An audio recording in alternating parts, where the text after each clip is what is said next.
시청자 여러분 안녕하십니까? 지방자치 중점 소식을 전하고 더 나은 지방자치의 방향성을 제시하는 지방자치 1번지입니다. 현대자동차 전주공장과 현대중공업 군산조선소 문제 해결을 위해 전북 지역 경제단체들이 직접 나섰습니다. 어제 전북도청 기자회견장에서 전북경제 위기 극복을 위한 긴급 호소문을 발표하고 이 문제 해결에 전북도민이 적극 동참해야 한다고 밝혔습니다. 김성지 기자의 보도입니다. 전북 지역 경제단체들이 심각한 경영위기에 처한 현대자동차 전주공장과 현대중공업 군산조선소 위기 극복을 위해 도민들의 적극적인 관심과 참여를 호소하고 나섰습니다. 전라북도 상공회의소 협의회와 한국무역협회 전북지부를 포함한 12개 경제단체는 25일 전북도청 기자회견장에서 전북경제 위기 극복을 위한 긴급 호소문을 발표했습니다. 이들은 전북경제의 큰 축을 담당하는 현대차 전주공장과 현대중공업 군산조선소 문제 해결을 위해 전북도민 모두가 적극 동참해야 한다고 주장했습니다.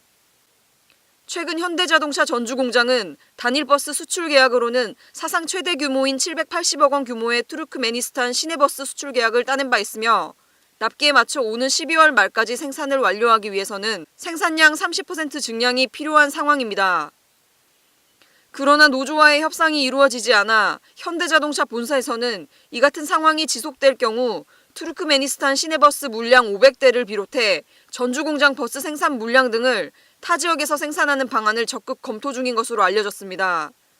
지역 경제단체장들은 이러한 상황을 결코 묵과할 수 없다며 전북도민과 함께 현대차 전주공장의 버스 생산 증가를 위한 노사의 신속한 합의를 촉구했습니다. 또한 지역 경제기관장들은 최근 조선업계 불황의 여파로 존폐의 위기에 처해 있는 현대중공업 군산조선소의 정상화를 위해서 정부의 지원 대책을 강력히 요청했습니다. K랜 김성지입니다. 비정규직 축소에 앞장서야 할 공공기관에서 오히려 비정규직 비율을 점점 늘리고 있어 비판의 목소리가 높습니다. 뿐만 아니라 비정규직 인원들의 업무가 한시적 업무가 아님에도 불구하고 정규직 전환이 거의 이뤄지지 않고 있습니다. 김승균 기자가 직중 취재했습니다. 최근 들어 공공기관에 근무하는 직장인 A씨는 일이 끝난 후에도 자격증이나 다른 기술을 배우느라 바쁜 상황입니다. 이유는 A씨가 다니는 직장의 계약직 기간이 얼마 남지 않았기 때문입니다. 항상 불안하죠. 아무리 성실하게 열심히 근무를 해도 2년이라는 시간이 계약이 되어 있기 때문에 2년 뒤면 또 다른 직장을 구해야 한다는 그 압박감에 항상 정신적으로도 되게 스트레스를 많이 받는 것 같아요. 현행 기간제법에 따르면 계약직으로 2년 이상을 근무하면 정규직으로 전환이 되는 시스템이지만 일반적으로 정규직 전환보다는 새로운 계약직으로 근로인원을 채우는 경우가 많습니다. 지방자치단체들이 운영하는 주차요원이나 산불감시 요원 등의 경우 한시적 업무가 아닌 상시 업무인 경우인데도 무기직 전환을 피하기 위해 1년 정도의 계약을 한 뒤 재계약하는 경우가 많습니다. 문제는 일반 사기업이 아닌 공공기관에도 이런 비정규직 인원들의 감원과 신규 채용이 자행되고 있다는 점입니다. 현재 우리나라의 비정규직 규모 비율은 약 610만 명으로 매년마다 그 숫자가 꾸준히 오르고 있는 실정입니다. 이와 함께 전북교육청의 공립기관 기간제 인원은 전체 근로자 인원의 34%를 차지하고 있어 비정규직이 차지하는 비율은 상당히 높은 편입니다. 문제는 비정규직 인원들의 업무가 상시 업무인데도 불구하고 정규직 전환은 거의 이루어지지 않고 있습니다. 저도 비정규직이지만 한시적인 업무는 하지 않고 상시 업무를 하고 있고 사무실 안에서도 한시적으로 그 업무 하시는 분은 없어요. 비정규직 인원 중에서요? 네. 비정규직 축소에 앞장서야 할 공공기관에서 오히려 비정규직 숫자가 점점 늘고 있다는 점에서 비판의 목소리가 높습니다. 이처럼 공공기관마저 기간제법의 취지를 무시한 채 무기직 전환을 외면하는 한 상시 업무에 종사하는 비정규직 인원들에겐 무기직 전환이 그림의 떡이 되고 있습니다. K랜 김승균입니다. 지난 22일 열린 전북도의회 본회의에서 전북도교육청의 이원화된 정무 업무에 대한 지적이 제기됐습니다. 이날 전북도의회 이해숙 의원은 원활한 협력체제를 구축하기 위해 도교육청의 업무 개편을 요구했습니다. 홍윤 기자의 보도입니다. 누리과정 예산 편성을 촉구하는 전북도민의 목소리를 거부하며 법률을 지키겠다고 전북도 교육청이 버티고 있는 가운데 대외 협력을 전담할 기구가 필요하다는 지적이 제기됐습니다. 전북도의회 이해숙 더불어민주당 의원은 22회 본회의에서 대외협력이라는 하나의 기능이 두 부서로 쪼개져 있다고 지적한 뒤 이런 이원화된 정무 업무 때문에 대외협력이 제대로 이루어지지 않아 교육청의 소통 부재를 지적하는 목소리가 있다며 업무의 개편을 요구했습니다.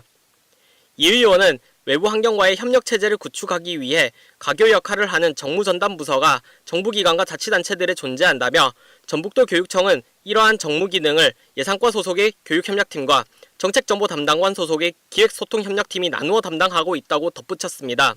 이어 농촌학교 활성화, 자유학기제 안착 등의 산지형 교육 현안은 지역사회가 함께해야 그 목표가 실현된다며 교육협력 및 소통을 위한 대외적 기능이 한 곳에 이루어져야 현안 해결의 성과를 기대할 수 있다며 정무 업무를 일원화시킬 것을 요구했습니다.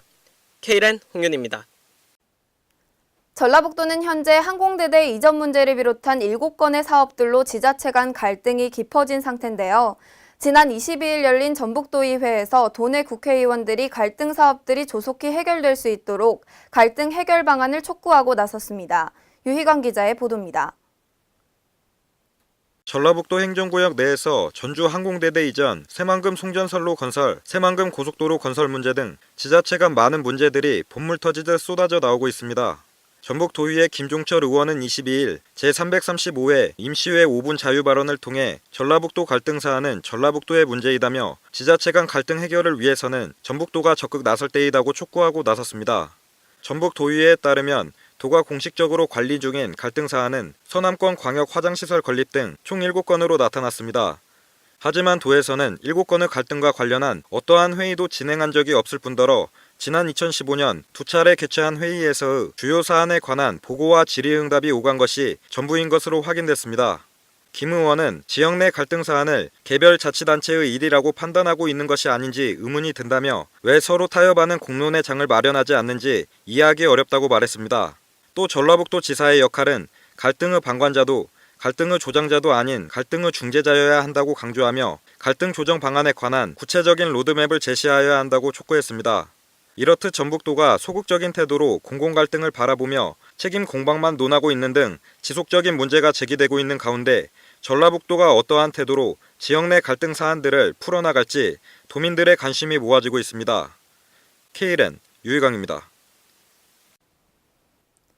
지난 22일 전라북도 익산시 모현도서관에서 지방재정개혁 토론회가 개최됐는데요. 지방재정 위기의 원인을 짚고 형평성과 건전성을 높이기 위한 다양한 방안들이 논의됐습니다. 김성지 기자의 보도입니다. 지방재정의 형평성과 건전성을 높이기 위해서는 정부의 재정 정책에 대한 패러다임 전환이 이루어져야 한다는 주장이 제기됐습니다.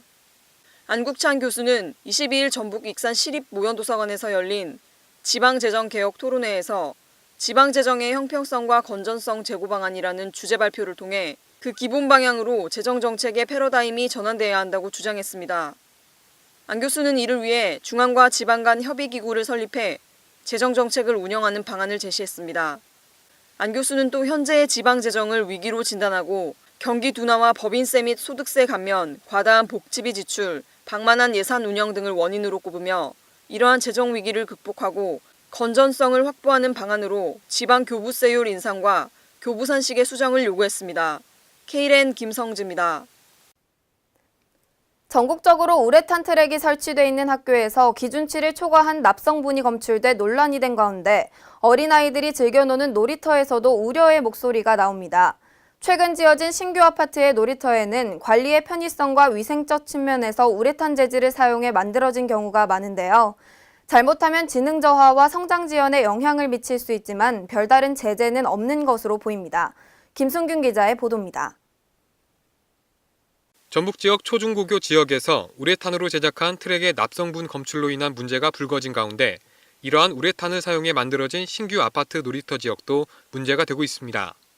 최근 지어진 신규 아파트 지역의 놀이터는 대부분 우레탄 재질을 사용해 만들어진 경우가 많습니다. 이는 일반 모래와 흙을 사용한 놀이터보다 관리가 편하고 위생적인 측면에서 더 낫다고 평가했기 때문입니다. 하지만 시민들은 학교에서 쓰이는 우레탄 트랙과 같은 소재의 재료를 사용해 만든 놀이터 바닥이라 안심할 수 없다는 입장입니다. 아이를 키우는 입장에서 굉장히 걱정되고 우려되죠. 그래서 바꿀 수만 있다면 이런 소재를 바꾸면 좋은데 그런 부분 걱정이 되죠. 아이가 어리니까요. 우레탄에 포함되어 있는 납성분은 일반 몸 안에 들어오게 되면 빠져나가지 않고 장기 및 조직에 저장이 됩니다. 이는 결국 납중독으로 이어져 신경계에 손상을 가져오게 되어 문제가 되는 상황입니다. 또한 어린이의 경우에는 납중독이 비록 소량일지라도 지능 저하를 가져오고 심하면 청각장애 및 성장 지연 등 영향을 미칠 수 있는 것으로 알려져 있습니다. 가루 같은 것도 많이 나오고 막 냄새가 막 살짝 무슨 타이어 썩은 냄새 그런 냄새가 나고. 놀이터 지역뿐만 아니라 인근 체육 관련 시설에도 우레탄 재질을 이용한 사례가 많아 이를 이용하는 시민들 입장에선 불안감이 높아지고 있습니다. 환경부 관계자는 일반 놀이터나 다른 시설에 쓰이는 우레탄 포장은 제재 대상이 아니기 때문에 따로 점검은 안 하고 있다고 입장을 전했습니다. 아이들의 건강이 문제가 되는 만큼 속히 관련 기관의 대책이 필요한 실정입니다. Kren 김승균입니다. 행정자치부는 국민이 일상에서 겪게 되는 작지만 의미 있는 규제를 국민이 직접 발굴하고 심의해 정부가 해소하는 생활규제 개혁을 본격 추진하겠다고 밝혔습니다. 행자부는 시도와 합동으로 실시한 공모를 통해 국민이 응모한 과제에 대해 심사를 거쳐 최종 23건을 우수과제로 선정했습니다. 최종 선정된 23건의 과제는 관계부처에서 신속하게 제도를 개선해 국민 생활 속 불편을 해소할 전망입니다. 정부가 사용 후 해결료 문제를 해결하기 위해 고준위 방사성 폐기물을 다루는 국가 차원의 관리기본계획을 처음 마련했습니다. 정부는 또한 사용 후 해결료를 재활용해 다시 원자력발전소 해결료로 사용하는 기술 개발에 본격적으로 나섰습니다. 향후 독립적인 실행기구인 관리시설전략위원회와 기획추진단도 구성할 계획입니다. 이상으로 지방자치 1번지를 마칩니다. 시청해주신 여러분 고맙습니다.